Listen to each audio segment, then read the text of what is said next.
Good evening and welcome to the Cover One Roundup. I am now your primary host because unfortunately, Kyle Salagi, God bless him, got a new job. Unfortunately, that means that he is not going to be able to do this podcast as it conflicts, specifically on Monday nights. It is unfortunate. We'll miss him.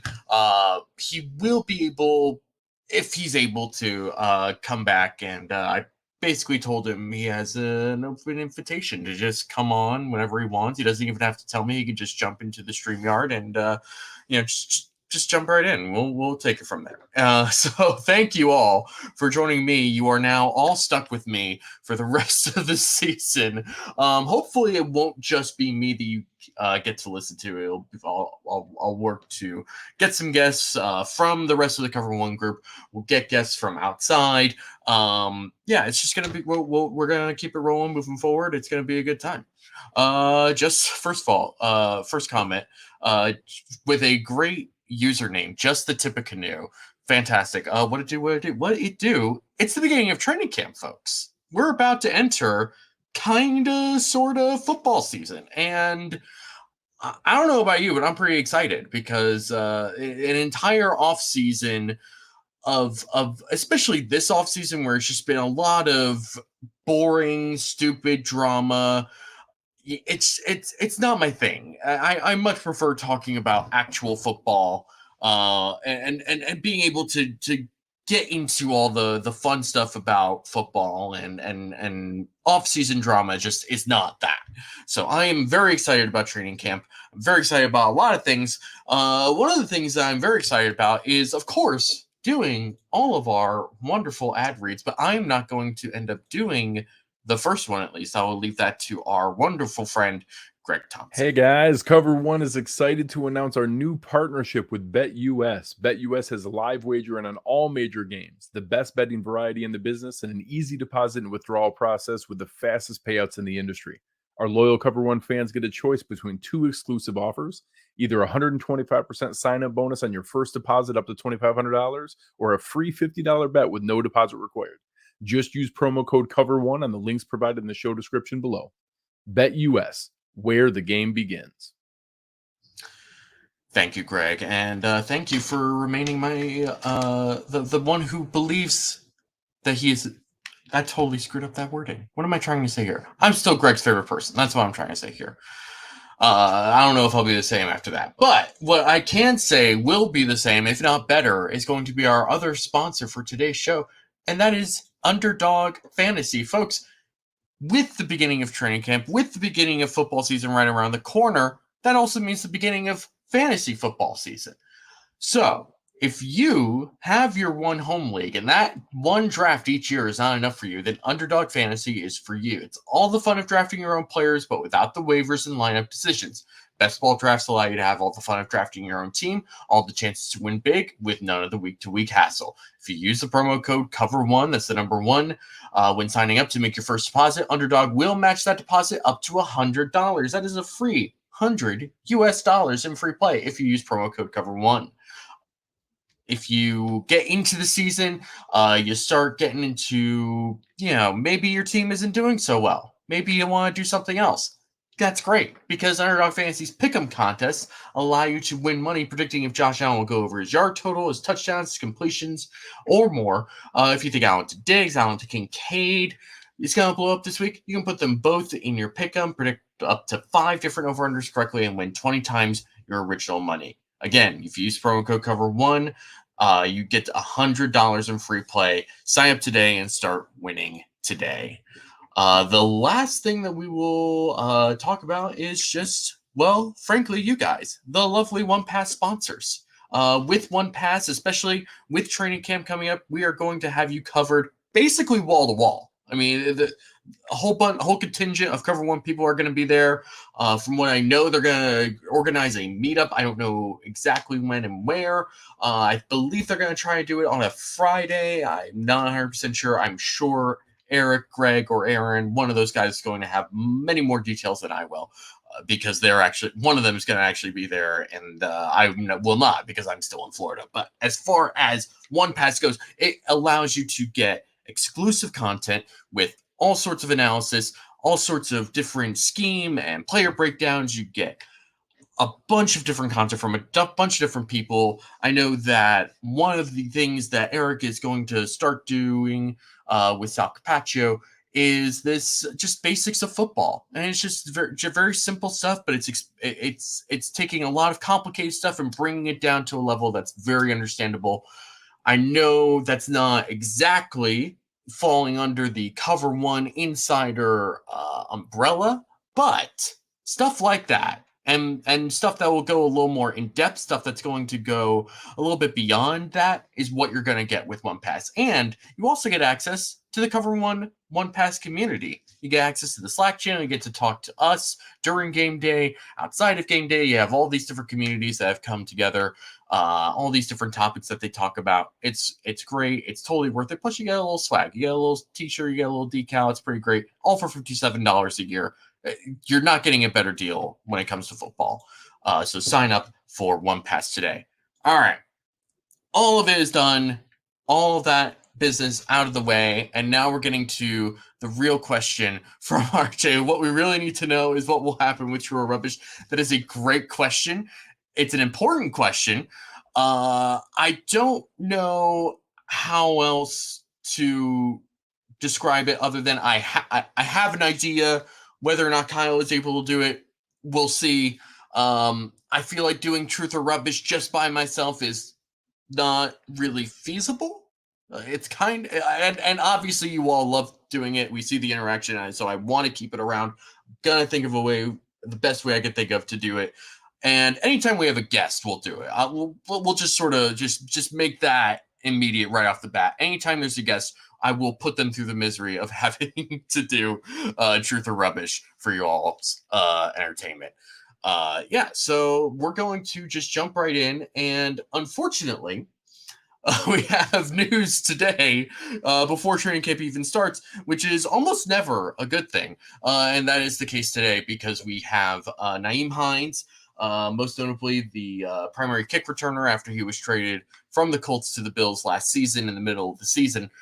He is now out for the 2023 season as he has suffered a torn ACL while on a jet ski. Somebody ran into him while he was stationary because apparently there wasn't enough water. And I'm making this. The story is very real. He was on a jet ski and somebody hit him, but I don't know how that happens. I don't know how you don't avoid someone in a jet ski. That doesn't make sense to me, but it is unfortunately the reality that Nyheim Hines has to face now, and it's a reality the Bills have to face now because now they have to figure out what to do without him. Obviously, the running back room has a lot of depth to it, and that was something that Kyle and I went over when we were making the final projected roster for this season. Right? Was where do all these running backs end up? Do you keep Latavius Murray on the roster or do you try to get him on the practice squad? How do you figure all that out? It's a little tricky. But with Hines now gone for the season, it becomes a little bit easier to just keep James Cook, keep Nyheim Hines, but you keep James Cook, you keep Damian Harris, you keep Latavius Murray, you keep all of them. The real question is, do they bring someone else in? And on that note, there was some other news today. The Bills brought in a couple of guys to try out. The first being Darrynton Evans, who has been in the XFL. Actually, the two guys they brought in, or the ones that made some news trying out, was Darrynton Evans, an XFL guy, and Jay Sternberger, another XFL guy. Both of these guys, Darrynton Evans is somebody, the Air Raid Hour, Steve has been talking about this guy since like the beginning of the XFL season, which good for him for watching the XFL, I suppose, if you want to frame it that way. But he's been pounding the Darrynton Evans drum for a while now. If you just look up the Air Raid Hour on Twitter, you search for Darrynton Evans with the Air Raid Hour, I'm telling you, you're going to find a surprising amount of tweets with him talking about Darrynton Evans. So he's pretty excited about it. It's an interesting signing to make. Obviously, you need somebody to come in and compete. Maybe he has something to bring in the return game. Maybe you just use Deontay Hardy there. we'll see what happens there. But it is interesting that they brought him in. Obviously, they need somebody at the very least for depth purposes, somebody for the practice squad. And it's going to be interesting to see how that plays out in training camp, especially being brought in so late, not being able to go through the whole offseason program. It'll be interesting to see how that all turns out. As far as Jay Sternberger goes, Jay Sternberger is another XFL guy. He's a tight end. And as we talked about when we made our roster projections, and as I talked about with our guest Max Toscano last month, with the Bills shifting to more 12 personnel with Dalton Kincaid and Dawson Knox, you don't need just 2 tight ends. You really need 3 tight ends in order to make this work, because there are times where obviously you're going to be running 13 personnel at times, but you're also going to be running a lot of 12 personnel. And if one or of your guys gets hurt, you can't just sort of say, well, that's it. We can't run one of our most important personnel packages. You have to be able to have somebody behind there to replace Knox or Kincaid. And Sternberger's interesting because he came out the same year as Knox in 2019. He was from Texas A&M. He had done the JUCO route. He went to Texas A&M. He had a great season his final year at Texas A&M. If you go to YouTube, you look up Jay Sternberger highlights when he was at Texas A&M. There's a reason why he was taken pretty early in the NFL draft in 2019. He was a good player with a lot of excitement. He has some injury history. He got drafted by the Packers, had some injury problems. It's somebody that you have a lot of hope for if you saw him coming out of college. I really liked Jay Sternberger when he came out. I thought he was a really interesting prospect. I was actually kind of upset because I thought they were going to take Jay Sternberger, and then they ended up taking Devin Singletary. Singletary obviously had a great run with the Bills, so that was really good for the Bills, and Sternberger obviously did not end up working out. But now it comes full circle. Sternberger ends up on the Bills, as does Dawson Knox, who has obviously developed into a very good tight end. It'll be interesting to see him compete with Quentin Morris for this third spot. Obviously, Morris played last year with this team, had some good moments, had some really nice moments. I like the competition. I like Sternberger. I like Morris. Whatever the result comes from this is going to be worthwhile for the Bills. Gonna look through some of these comments. RJ says, yeah, Hines' situation just so sad. It's the most unlikely thing ever. Due to his age, it may be Hines. That will probably be it for Hines if he can't come back from the ACL. And that is kind of the unfortunate reality with this. It's just such a freak thing to have happen. It's such a weird thing to have happen. It's very unfortunate, especially right before training camp. It really stinks. And I'm glad that everybody is saying can't wait for football. Let's go. Actual football talk. I'm with all of you. I mean, this is what I've been waiting for. Beth B. OMG, thank God football is getting underway. Yes, real football. It's what we've been waiting for. It's been great. And, I love doing the offseason. I love all free agency stuff. I love draft. It's great stuff. But once you get past the draft, it's just such a dead zone, and you're trying to think of, what are we going to talk about? What's it going to be this week? And especially for us here at the Roundup with me and Kyle, it was like, how many times can we talk about Stephon Diggs? I mean, we're well past that. Everyone else is talking about Stephon Diggs. We don't need to talk about Stephon Diggs. And we're not going to talk about Stephon Diggs that much here, especially not with all the stuff that has happened with Diggs in this offseason. It's not necessary. What we are going to talk about is this roster, this team, the makeup of it. We're really going to dive a little bit more into the free agent additions. We talked about it, obviously, earlier a couple weeks ago when we did our final roster projection for the season. We're going to go a little bit more into this. And then we'll get into the draft as well. And we'll kind of talk about how this all works together, and we'll wrap some stuff up and we'll be out of here. But before we get there, we're going to talk about just, free agent additions. So we're going to start with Kyle Allen. Not a lot to say here. It is what it is. Right, he's another backup quarterback. He's a friend of Josh Allen. They've been friends for a while. I think that he is who he is, and it doesn't really matter because Josh Allen's going to play. I mean, if that man is going to play through a partially torn UCL, I think he's just going to play football no matter what happens to him, for better or worse. And I think that if they absolutely have to play Kyle Allen, I think it'll be fine. I don't know if it's going to be great, but Kyle Allen at least has some starts under his belt, some decent games played. It's a good guy to have in the locker room. He's a good guy to have around in your quarterback room. I think it'll be good. Steve Noble asked a good question. Any chance they keep one less running back since Hines is hurt and ended up carrying 4 tight ends? It's an interesting question. I would imagine that their objective or what they were trying to shoot for with Hines in mind is probably still like the same objective that they're trying to reach without Hines. I think what they would like to do more than anything else is bring in another running back, and maybe Darrington Evans is that guy. Maybe they bring in another veteran guy. I think what they're hoping for is to still fill out that running back room the way that they want to without going against what they want to do in the first place. I think they just want to stick to their plan as much as they can, and I don't think that carrying 4 tight ends is part of that plan. I could be wrong. I could be totally misreading the situation. But I would be a little bit surprised if they just kept one less running back than they were originally planning to, and then also bringing on another tight end, because quite frankly, there's not a lot of worthwhile tight ends in the NFL. It's a difficult position to learn. It's a difficult position to play because you're having to do a lot of different things and they're asking different things. I think that it's going to be a little bit tricky to try and find 4 guys, and maybe Jay Sternberger just blows them away and they keep him and Quentin Morris.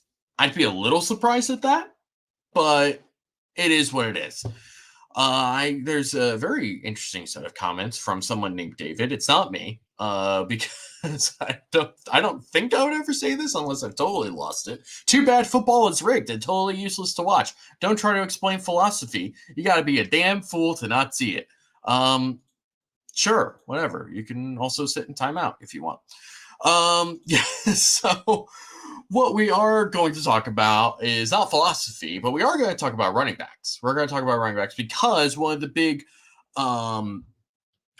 things that we wanted to discuss coming into the season was you have Damian Harris, you have Latavius Murray, you have James Cook. We assume James Cook's going to be on the roster. We assume he's going to be the starting guy. He's your year 2 guy. He showed a lot of promise down the stretch. Presumably the offensive line is better with the additions that they've made, being in the second year with Aaron Cromer. Hopefully Spencer Brown's health is better. But with the running back room, you assume James Cook is there and going to be the guy moving forward, and you have guys like Latavius Murray and Damian Harris brought in because you need some oomph. You need some thunder with the lightning, basically. You need guys who can pick up those short yards, who can be really consistent and effective in goal line situations. You need somebody who's going to be able to not entirely replace Josh Allen in those situations, but remove some of that part of Josh Allen from his plate. Because you don't want to say to Josh Allen, you can't run, you can't do this sort of thing in these situations, because you don't want to take that away from him as a quarterback, because he's talented, and that's part of his talent as a quarterback, is being a very difficult guy to take down in the open field as a runner, because he's so big and he's so athletic. But on the other hand, the fewer times that he has to do that, the better, because it's fewer hits for him. It's fewer hits on an elbow that, maybe we assume it's fully healed. I have no reason to believe it's not fully healed. But you also know with any sort of injury, it's once you hit it, once you have an injury, it's likely to come back. Maybe not like 100% more likely, but it has a more likely chance than it previously did. That's just sort of how the human body works, unfortunately.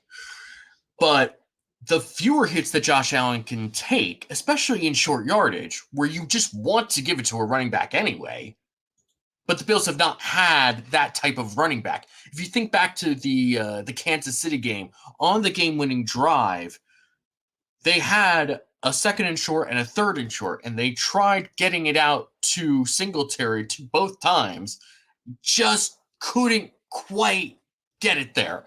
And it's not all Singletary's fault. The offensive line does their thing. The defense does their thing. You have to be able to give credit. It's a team game. You have to be able to give credit to all the different parts and pieces on the field. Singletary was not the only problem with the running game last year. I wouldn't even call Singletary a problem last year in the running game. He had some really great moments. He had some really great plays. But he was never going to be, he just has never been an elite player in any sort of category, or even like a very good player in any particular category. He's just an all-around really solid running back. He can catch passes. He can pass protect well enough, especially for somebody that's only 5'7". He's good at between the tackles. He can break tackles. He can avoid tackles. He can do all these different things, but nothing at any sort of high elite level. And when you have somebody like James Cook, who is very clearly defined in his roles as a pass catching back, as somebody who's really good in those mid zone runs, as somebody who can take his speed and run outside, I think that you need somebody who also has a clear skill set that balances with James Cook. We've talked about it all offseason. This is why you bring in Latavius Murray. It's why you bring in Damian Harris. These are the guys that are really good at what they do. And what they do is pick up hard yards. They drive through contact. They can be really good in short yardage. We've obviously seen Damian Harris when he was playing with the Patriots. His season in 2021 was excellent. He had a really great run with New England. Latavius Murray is older, but what he does and the way that he plays ages so well. It's really impressive for somebody like him to be as efficient as he has been in the last couple of years. He's not going to outrun anyone. That's just not his game. But he's going to get those yards. He's going to get the short yards. He's going to get the tough yards. And that's what the Bills need. And kind of going back to the tight end discussion, when you have these sort of defined roles with Knox and Kincaid, like we talked about, you want somebody who's going to be able to come in when one of them needs a blow, when somebody is injured. You need a realistic option in those circumstances. I think it's the same sort of thing with Murray and Harris. And now that Hines is out, as unfortunate as it is, it's tough. But I think that having both Murray and Harris allows you to hedge your bets, because getting those tough yards it takes a wear on you. It takes a tear on you. And somebody like Harris, who I think is the better back, but he also has an injury history. And that's, you don't want to totally commit to somebody and say, Damian Harris is the guy, and, whatever happens with Latavius Murray just sort of happens. You don't want to let Latavius Murray away from the roster if you can help it at this point, because Latavius Murray has played a lot of games over the last couple of seasons. I mean, it's actually pretty impressive how durable he has been. Now, last year, he played with New Orleans and Denver. He played in a total of 13 games. It's a good durability for somebody who's in his 30s. He's played a lot of seasons. He's never missed more than 3 games in a season, it looks like, which is pretty impressive. It really is. I think that it's for somebody with his style of running, it seems like he knows how to take care of himself and take care of his body. I think with the medical and training staff that the Bills have, I think that longevity will also be really good for him. I think that if the worst happens with Damian Harris and he has to miss a couple of games, you have Latavius Murray and you're going to get similar production in similar areas of the field. RJ writes, the last short yardage back they had was probably Frank Gore. They now have 2 of them this year. I agree. That they really liked Frank Gore in those sort of short yardage situations. Daboll also really liked running Josh Allen in those short yardage situations because Josh Allen really hadn't taken that leap yet in 2019 when they had Frank Gore. And they obviously wanted to take advantage of his ability as a runner. So I think that that's the same mentality that they have now.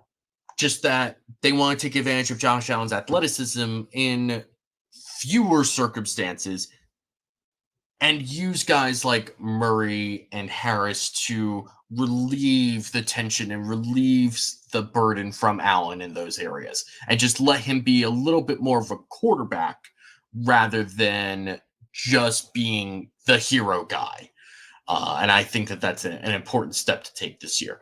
So that was a lot of time on the running back. That was actually a little bit longer than I was expecting it to be. We're going to move on to wide receivers, where they made a couple of different additions in free agency.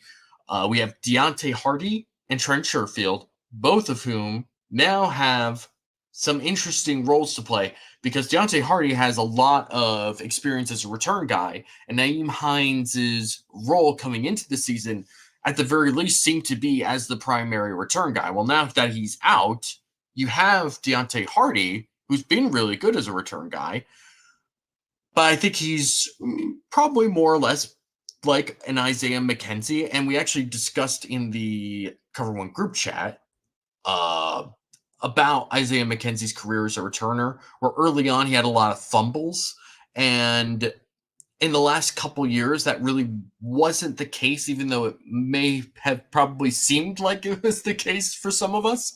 I think that when you have a reputation as a fumbler, you're kind of just waiting for it to happen as a fan, as an observer. Like, oh, there it is. There's the Isaiah McKenzie fumble or whatever. But it was clear that that was something that had changed a bit. So it was good to see Isaiah McKenzie do that. Obviously, he's not on the team anymore. Instead, you have Deontay Hardy, who I think is a better player. I think a better receiver. And I think now that Hines is out, you have somebody who has a lot of ability as a returner.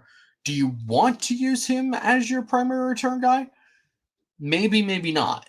Because you still want him to be your wide receiver 4, in essence. But you also have guys like Trent Sherfield, like Justin Shorter, who they drafted, who can come in and reasonably play good roles both in the slot and on the outside, which I don't think Deontay Hardy is really able to do because of his size. He's not somebody who's going to be on the outside a whole lot. But with him maybe taking on more of a role as a return guy, you could probably see maybe not his role being diminished, but maybe see guys like Sherfield and Shorter being more roster locks than maybe they were before this injury. Because I think both Shorter and Sherfield bring special teams ability, which is excellent timing for Steve Noble's comment. With these special teams rule changes, do you see positional players maybe getting the nod over special teams players on roster slots 51 to 53 for a change? That is a great question. I don't think so, largely because I think the changes aren't like as drastic as people are making them out to be. I think that regardless of what they did with kickoff, the punts are still the same. Punts are still essentially the same thing. And you still need guys who are going to be able to play on kickoff and punts. You're essentially doing the same sort of thing on those things. It's different formations, it's different strategy, it's different tactics, etc., etc. We're not getting into the weeds on that. But you're still spreading out, you're still covering the ball, you're still blocking, you're doing all the things that you need to do on kickoff as you are on punts. So I don't think that there's necessarily a feeling with the Bills to say, oh, well, with the rule changes, we're going to, sort of eliminate more of the special teams exclusive guys in favor of guys who can do a lot of things. And I don't really think that's the mentality of the Bills anyway. I think that they truly believe that the guys that they use on special teams almost exclusively are guys that they feel confident enough in as players if they come on the field at their actual positions. Whether or not that's actually the case is a whole other story, but we're also talking about guys that are second, maybe third string guys anyways. They're not starters for a reason. And I don't think that in the past there's been a whole lot of guys that have left the Bills and become really good with other teams just because the Bills couldn't roster them because they wanted some special teams guy. You know what I mean? Like there's there's been guys that have left the Bills or been traded away from the Bills who have had successful careers, like a Wyatt Teller, for example. But that had nothing to do with special teams and everything to do with the Bills just sort of saying, we don't see this guy as part of our future. If Cleveland wants to take him, we'll take a couple of fifths for him. And it kind of ended up working out because obviously Wyatt Teller turns into a great guard for Cleveland, and the Bills use that ammo of draft capital to help get Stephon Diggs. Of course, we look at it now and say, yeah, but you probably could have gotten Stephon Diggs without it, and you would still have a really good guard, which they really need. But that's neither here nor there right now. Regardless of all that, I think the special teams rule changes aren't going to affect their decisions on the roster that much, if at all. I think that regardless of what happens on kickoffs, you still have punts that you really need to take care of.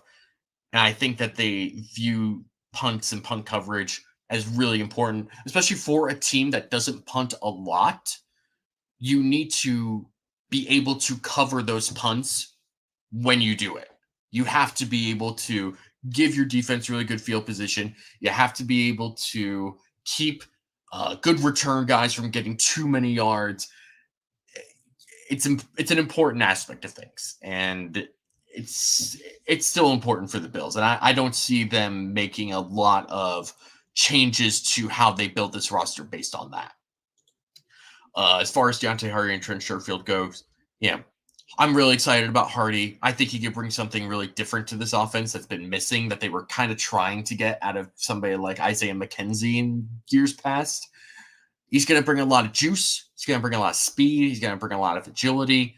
It's going to be really interesting. And if he can get some of that yard after catch, if he can bring some of that ability to this team, I think that this offense takes a much bigger step forward than we're expecting in terms of consistency, like drive to drive, which is what I think was a big problem last year. Was you were either getting huge plays downfield, you're getting big plays, or you were just stalling out or turning the ball over, especially in the red zone. It was just a lot of inconsistency, like drive to drive. I think Deontay Hardy and even Trent Sherfield is going to help with that a little bit. I don't know how much Trent Sherfield is going to contribute on offense.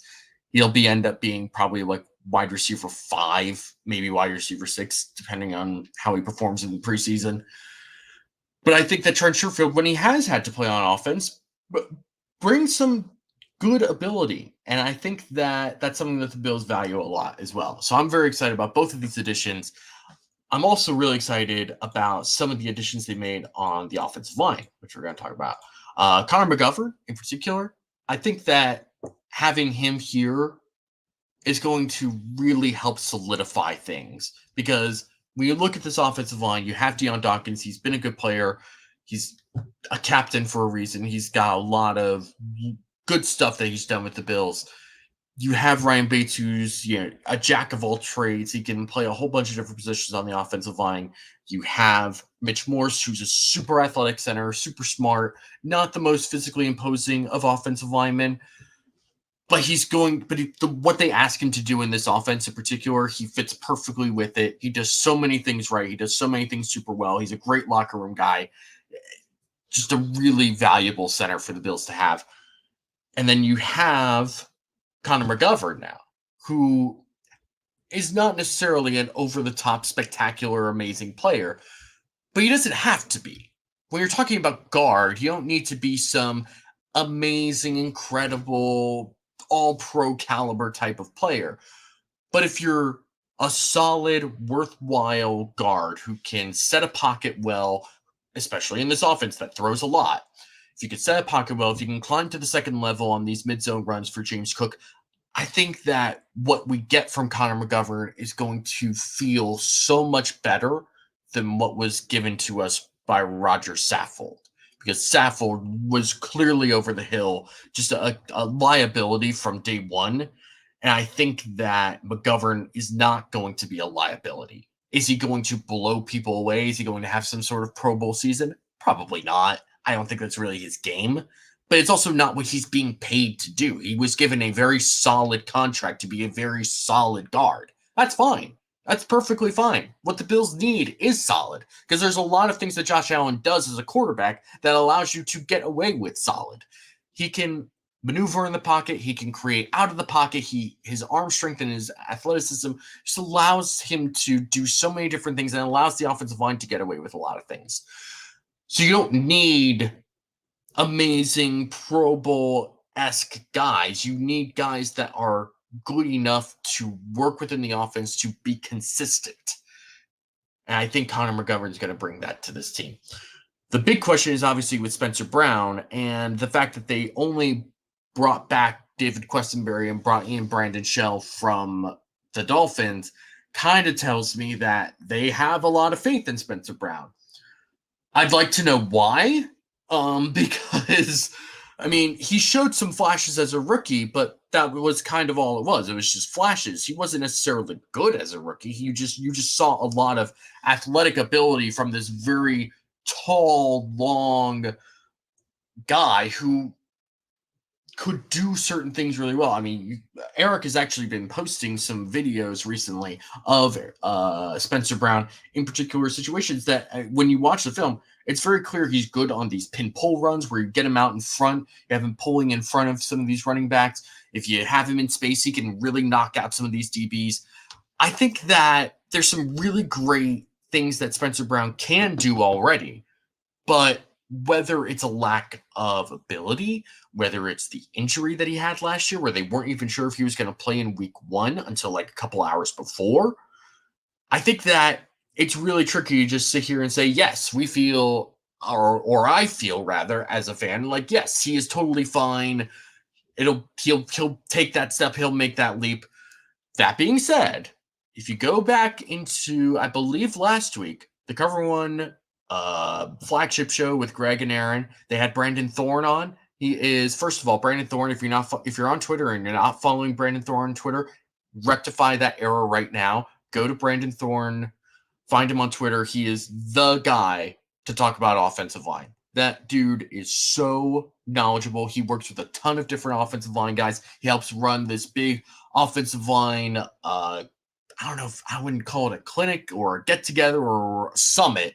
Probably is the most correct term. He works with guys like Lane Johnson, Duke Manyweather, who's a big offensive line coach.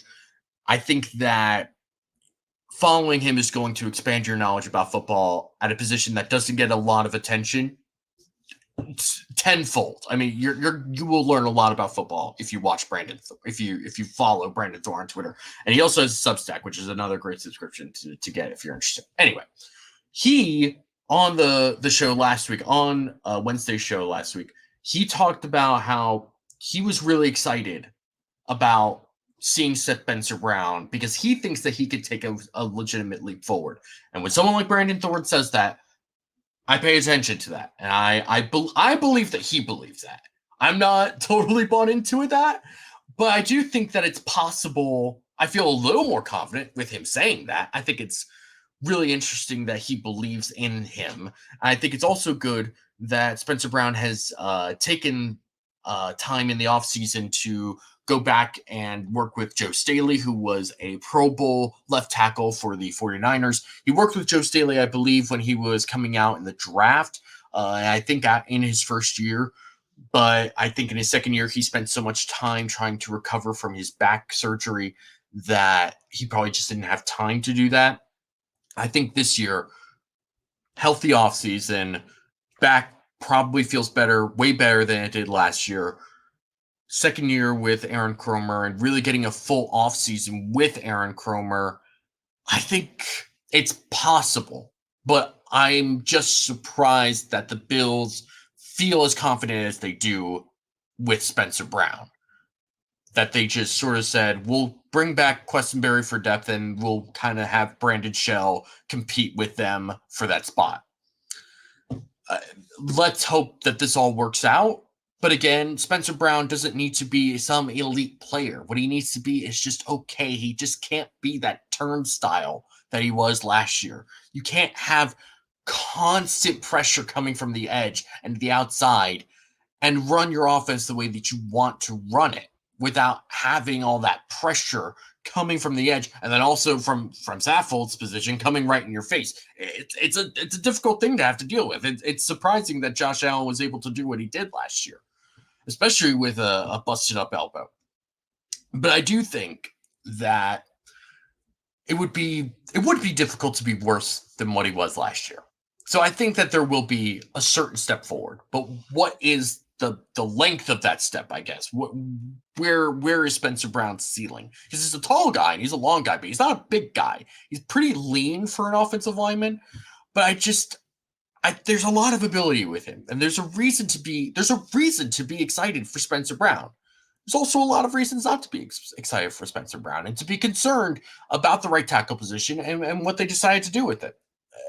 It is what it is, but it's going to be interesting to see what happens. Carl Tillman, this team has the ability to go the distance as long as they stay healthy. Hopefully the Hines injury is just a freak one-off and not an omen. Everyone needs to stay available and playing on February 11th. I totally agree. The Bills, prior to last year, had a lot of great injury luck. They really did. And part of that is not luck. Some of that is just a testament to how this training staff and the investment that they have made in their facilities has gone to. But I agree that last year there were just so many injuries and some just like snowballing after another, especially in week 3 against Miami, where you have all these corners that are out, and then you have the intense heat just absolutely knocking out guys by the fourth quarter. It was tough. But I think it's pretty difficult to have a similar season like that, injury-wise.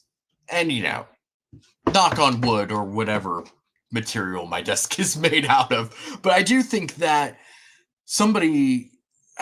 it's hard to have a similar season to that, where you have one safety lost due to a neck problem. You have another safety who's just duct taped and bandaged together by the end of the season because he's playing through all these different injuries in Jordan Poyer. You have Trey White gone for about half the season, come back and progressively got better as he got more reps in throughout the season. There were other injuries. It's hard. And it's hard to run a team consistently. And of course, you have Von Miller going out on Thanksgiving, right? As Trey White comes back. It's hard. It's really hard. I think staying healthy is going to be a major key for this team moving just in this season. You look at teams, it's hard to overcome a whole bunch of injuries unless you just have a major run in the playoffs. And maybe that's what happens with the Bills, and maybe they do have a major run in the playoffs where somebody just gets hot. Maybe the defense gets hot. Maybe Josh Allen and the offense are just come into that postseason just guns blazing. But if they don't, you want health. You want guys that you want to be available. You just have to.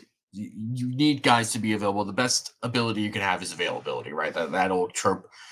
RJ writes, the problem last year was constantly having free rushers from left guard and then the right tackle getting beat every other play. Yeah, it's not that far off. There was constant pressure from Saffold's side. There were issues at right tackle because no one was really that healthy playing right tackle. It was just a mess. And I think bare minimum, if guys like Connor McGovern and worst case scenario Brandon Shell are available, I think it'll be fine.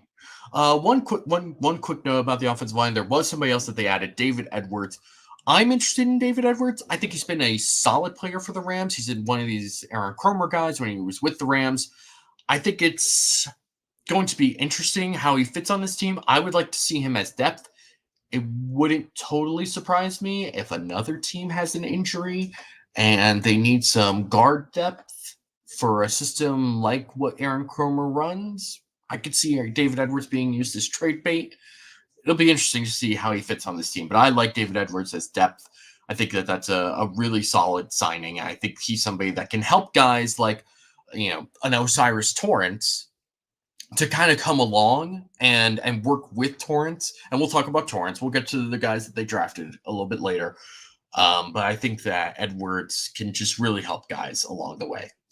We're going to move to defense, where there were a couple of great signings, I think. And interestingly enough, they were all kind of in that post-initial wave of free agency. So the first being Taylor Rapp. And we've talked about Taylor Rapp and what the Bills will end up doing with him. It's really interesting that Taylor Rapp mentioned his future in Buffalo when he was signed. because he was signed to a 1-year deal. Obviously, Poyer has an out after this year. Micah Hyde is on the final year of his contract. They're likely both gone in 2024. And if you have someone like Taylor Rapp on your roster and you know what you're getting from Taylor Rapp, you sign him to a pretty solid deal. Cool. You have a really solid starting safety moving forward. And maybe he's not a Jordan Poyer type of player. But then again, Jordan Poyer was not a Jordan Poyer type player before he came to Buffalo either. Jordan Poyer was just a kind of journeyman safety who came to Buffalo from Cleveland, and getting with McDermott, getting with Micah Hyde, who again was not some, major Pro Bowl, all-pro type of safety in Green Bay. They come to Buffalo. They turn into a great pair and a great duo, probably the best safety duo of the last 5 years. It was amazing what those guys have been able to do. Now you have Taylor Rapp, and Taylor Rapp's been a pretty solid safety for the Rams during his time there. But I think that there's something that McDermott and John Butler are going to be able to unlock with Taylor Rapp, like they've done with guys in the past. So I'm really looking forward to seeing how they use Taylor Rapp this year and how he performs this year. And, obviously, with the injuries that they've had at safety and just last year, you want some guy to come in and that you feel confident in him playing. You don't want another Jaquan Johnson situation or Cam Lewis situation where you have to play this guy against a team where you need a win, like they had to with the Jets in week whatever that was, where they just what an ugly game that was. So I really like the Taylor Rapp signing. Obviously, some people do, like Beth B does. Taylor Rapp, love him so far. I agree, Beth. I think that this is a really good, low-key, cheap signing for the Bills. I'm really excited about that. I'm also really excited about the other two signings that they made post-draft. Leonard Floyd and Poona Ford. Leonard Floyd is another former Ram, and he's been a super consistent, super solid pass rusher. He was drafted by the Bears. They weren't 100% sure how to use him. The Rams were able to use him more consistently at edge. I think that having Leonard Floyd makes me feel so much better about not having Von Miller for however long Von Miller is going to be out. And Von Miller can talk about, I'm looking at week 1 as my return day. I'm going to be ready week 1. It's like, no, you're not, dude. Like, I love this. I love the positive energy. I love the vibes. I love it. But also, you're not going to be ready week 1. This is not what's going to happen. And I don't think the Bills coaches would even let him play week 1 if he was, quote, ready, because they know better than anyone else that, like, hey, we just had someone last year in Trey White who needed time to come back from his ACL. I mean, it was a full year for Trey White, and it took some time for him to really return to form. But he did. I'm looking forward to seeing what Trey White does this year, but you don't need Von Miller for the regular season right now if what you're looking for is a deep playoff run. That's what you need. You need deep playoff run Von Miller, because he can make game-changing plays. There are games that the Bills won last year that they were not going to win without Von Miller. That's just reality. And I think that having Leonard Floyd is not Von Miller, obviously, but Leonard Floyd is a good player with a good resume who is going to, I think, work really well with Greg Rousseau in particular, because Floyd will get you a lot of really consistent pressure. He may not get the sacks. Does this sound familiar to some people? Kind of sounds like I'm describing Jerry Hughes. Maybe they should have just kept Jerry Hughes. Who's to say? But I do think that with somebody like Rousseau is relentless in his effort. I think he's getting better with his technique and his hand usage. And I think that year 3, you could see a really, really improved Greg Rousseau. And I think working with Leonard Floyd, especially with Poona Ford and Ed Oliver right in the middle, and Daquan Jones, obviously, you could have a really good pass rush with those guys. And I think when you're now missing somebody like Tremaine Edmonds, you need to make sure that front 4 is really, like, on top of their game. And I think having guys like Daquan Jones, like Poona Ford, Leonard Floyd, Greg Rousseau, these are the guys you need to play well right now, because there's a lot of questions at the linebacker position. The Mike linebacker position is clearly up for grabs, but having those guys play super well up front will make guys like Milano and whoever ends up with that starting position, it's going to make their lives so much easier to have people like Floyd and Poona. And Poona in particular is interesting because he's just this big, thick, stout dude. Kind of like Daquan Jones, but I think that he will be able to anchor a little bit better. He'll be able to do certain things that will allow guys like Daquan Jones and especially Ed Oliver to make better plays. I'm really excited to see what Ed Oliver does this year with a new contract. I was surprised that they brought him back. I really was. I was happy that they brought him a new contract. It'll be interesting to see how he does with that, because I really think Ed Oliver is really that close to being like a superstar type of guy. And he's a good player, whether you want to admit it or not. Ed Oliver is a good player, but I do think he's probably that close to being like a really, really top of the league type of player. RJ writes, I still think Vaughn is back on the field week 5 with a ramp up for a couple of weeks. That would be nice. I don't know how likely that is, but that would be nice. Steve Noble writes, Bean became the GM and we acquired tons of Carolina players. Assistant GM Miller is bringing in the folks from LA. I mean, yeah, the way the NFL works, right? You have connections, you have guys that you know, you have guys that you've scouted, or you have guys you've worked with. You say, hey, I know who that guy is. I know what he can bring to the table. I know what you guys are looking for. Let's make it happen. It's the way the NFL works. So those are all the major free agent additions that the Bills have made in this offseason.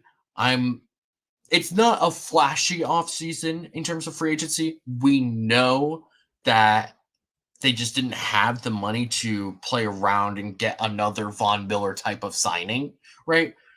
But what they brought in was kind of exactly what I expected. A couple of really good future guys that, maybe not underperformed, but weren't used to their fullest ability in their previous team. Deontay Hardy being kind of the biggest example of that. I think that there's potential for him in Buffalo in particular to be really, really good. Leonard Floyd, Poona, Taylor Rapp, even Connor McGovern, these are all just like really solid players that are going to really help fill out the depth on this team and the roster as a whole. Just the tip of canoe with a great question. We have Floyd now. How do you see the rotation and approach once Vaughn is back? It's a great question.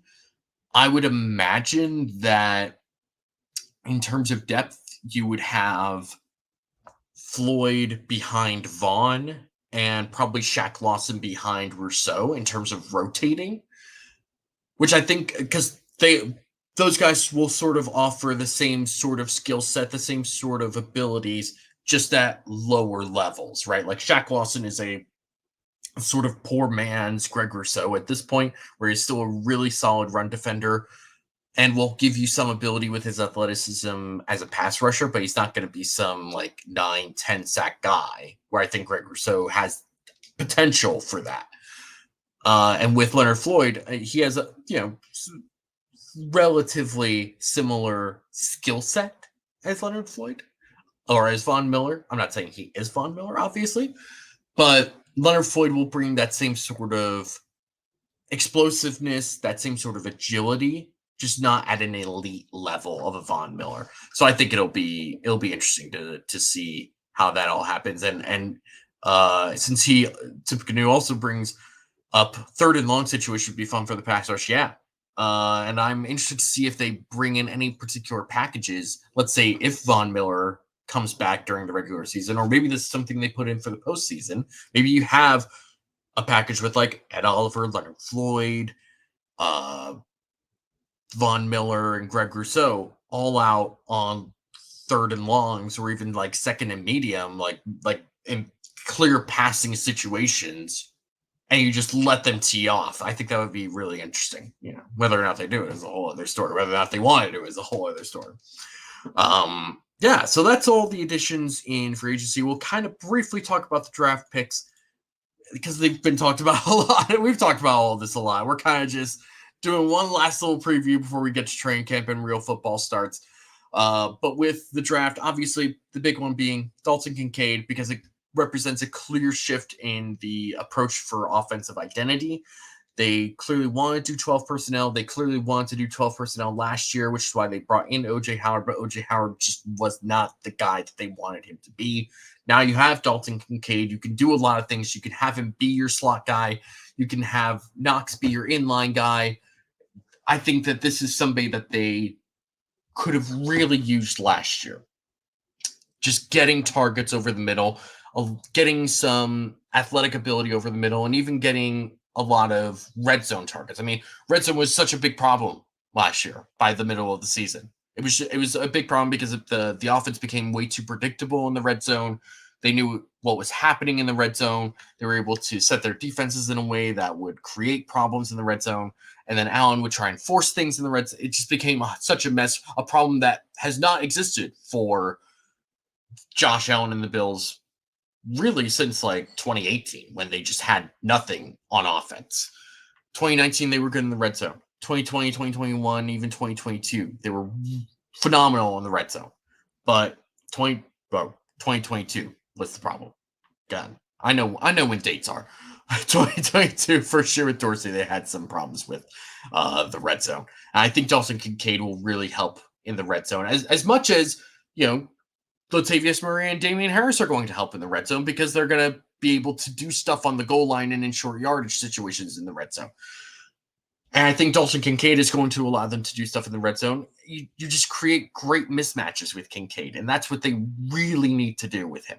He presents mismatches because he's athletic enough to beat linebackers, and he's strong enough to go against linebackers as well. And this is what you want out of a receiving tight end. There are guys who watched Dalton Kincaid last year and just had nothing but incredible things to say about him. I mean, there's a reason why Daniel Jeremiah had him as a top 10 player in that draft. I understand it wasn't the best draft class in the world, but having a tight end that high shows you like this is somebody who like can really be a great player in the NFL as a receiver.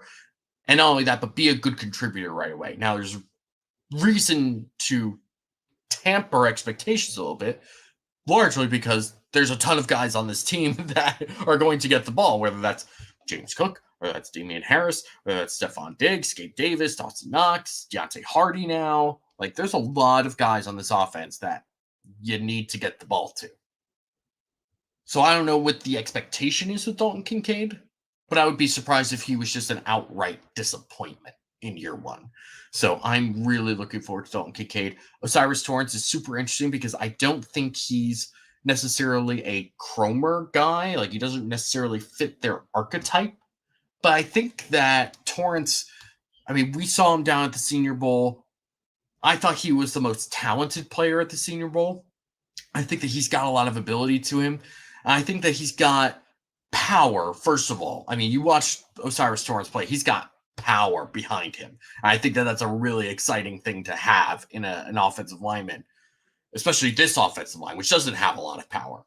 But I do think that he brings enough foot ability, like good footwork. I think he's agile enough where you run those mid zones, you run those wide zones if you need to. I think that he has that ability to do that. It may not be as good as some other guys, but I think he has enough athleticism and ability to be able to do well in that regard. I think he's also a pretty solid pass protector. Again, not like amazing, but like good enough to make it work. Dorian Williams, I was kind of surprised that he was a controversial player when he got drafted. I understand that there's a lot of confusion as to what the Bills' plan is at linebacker because they haven't really been very clear at what they want to do at Mike linebacker. But I think what they wanted was just a lot of different types of guys. And there's a lot of different types of guys competing for the Mike linebacker position. Tyrell Dotson has been in that spot. He's been the guy to wear the green dot when Tremaine Edmonds has been out. We know what Tyrell Dotson is. He's not necessarily a great player. He's not good in pass coverage. He's just not. he's a decent enough tackler and can fit his runs decently well. But guys like someone like Balin Spector, who was, decently impressive for a 7th round pick last preseason, I think, especially with him as a special teams guy, you have AJ Klein. We know what he is at this point. You don't want him to start, but he can do it for you in a pinch. And then you have Terrell Bernard and Dorian Williams, back-to-back 3rd round picks. I think that both of them, if you look at like their size profile, you would kind of assume that they play the game in a similar way, but they really don't. I think Dorian Williams is a bit more aggressive. I think Terrell Bernard is also aggressive, but I think the way Terrell Bernard wins is trying to dodge blocks and kind of getting underneath guys. If you look at his Baylor film, that's kind of a lot of what he does to get around offensive linemen. He just kind of goes around them rather than through them, which is fine if you make it work for you. But it's also the NFL, and sometimes it's just not going to work. Dorian Williams, not quite the same way. Dorian Williams' defense also is just not quite as complex as an NFL defense was. Like Tulsa, believe it or not, Tulsa was not running an NFL-style defense. Whereas somebody like Terrell Bernard, he was with Dave Aranda at Baylor, and what Dave Aranda does is some really great stuff, and he's very well respected by pretty much everyone I think that he's ever come in contact with. And he's in that sort of Sean McDermott circle of trust. Dave Aranda, when he was the defensive coordinator at LSU, was somebody that recommended and really vouched for Tre'Davious White. And I think Dave Aranda is a big reason why Tre'Davious White is a Buffalo Bill right now. Because I think that him and McDermott looked at him and said, "Yeah, that's what it is. That's who you want on your team." And then moving on, we got Justin Shorter, wide receiver from Florida. Big, thick receiver, somebody that can play on the boundary, somebody who can play in the slot. Was the number 1 recruit in his class. Went to Penn State, didn't work out there. Went to Florida, didn't really produce there. And it hasn't been the best quarterback situations in either of those places. It's not the best offenses in either of those places. Florida in particular was just so dysfunctional as a team with Dan Mullen, and first year for Billy Napier. It's a lot. It's a lot to deal with, all that sort of transition and sort of weirdness with the quarterback position. But I think there's a lot of potential for Justin Shorter. And by all accounts, Justin Shorter's problem was not like a character concern or anything. This is a hardworking guy who shows up to practice and practices super well. He's willing to play on special teams. He does a lot of like the stuff that you would expect for somebody kind of not of his size and like prestige. When you hear number 1 recruit in his class and multiple transfers and didn't work out here, you kind of expect like maybe this was some sort of ego problem. Maybe this is, he wasn't willing to do things but that doesn't seem to be the case. This may just end up being somebody who couldn't find the right spot in college and ends up being so much better in the NFL than he was in college. And I hope that's the case. So I'm excited. This is definitely somebody that I'm looking at in the preseason to see how he performs. I want to see how he's able to win. I want to be able to see what he's able to do, how consistently he does it. Yeah, I'm keeping a very sharp eye on Justin Shorter. And if you're at training camp, I'll be very interested to see what everyone else thinks as well. Nick Broker, he's a guard. He's a late day 3 pick guard. It kind of is what it is. I don't really have a whole lot for Nick Broker, unfortunately. Maybe he turns into a halfway decent player, but I wouldn't really expect anything from him in the year 2023. And then there's Alex Austin, typical McDermott being picked, just like a really solid zone corner that you can find super cheap. And if injuries happen, you call up Alex Austin from the practice squad and you feel relatively comfortable probably with him. How does this all work together? Well, that's a great question. And we're about to find out when come training camp time, because this is the time where you get to work together with everyone. You get to really get into a rhythm. You get to work on all the plays. You get to install everything. You get to get all the coaching points together. And it's going to be interesting. This is a really talented team. This is a really talented roster. It's got a good coaching staff. There's a lot of things to be excited about with this year's Buffalo Bills. There's things to be concerned about as well. Just like any other team. There's no perfect team. And when you look at these other teams, you might look at a Kansas City Chiefs and say, it doesn't matter, they have Patrick Mahomes. Well, if Patrick Mahomes goes down, what happens? Are they going to be fine without Patrick Mahomes? Maybe, but for how long? Are the Bills going to be fine without Josh Allen? Maybe, but for how long? None of these teams are perfect. You look at the Bengals, great defense, but they also have some questions in the secondary. They have a lot of unknowns in the secondary. And for a defense that relies so much on safety communication and rotations, it's going to be interesting to see how long it takes for them to really adjust to all that. Maybe it's right away, and maybe it takes a little bit of time. Maybe there's some things that they can't communicate that the previous safety duo was able to do. It'll be interesting to see what happens.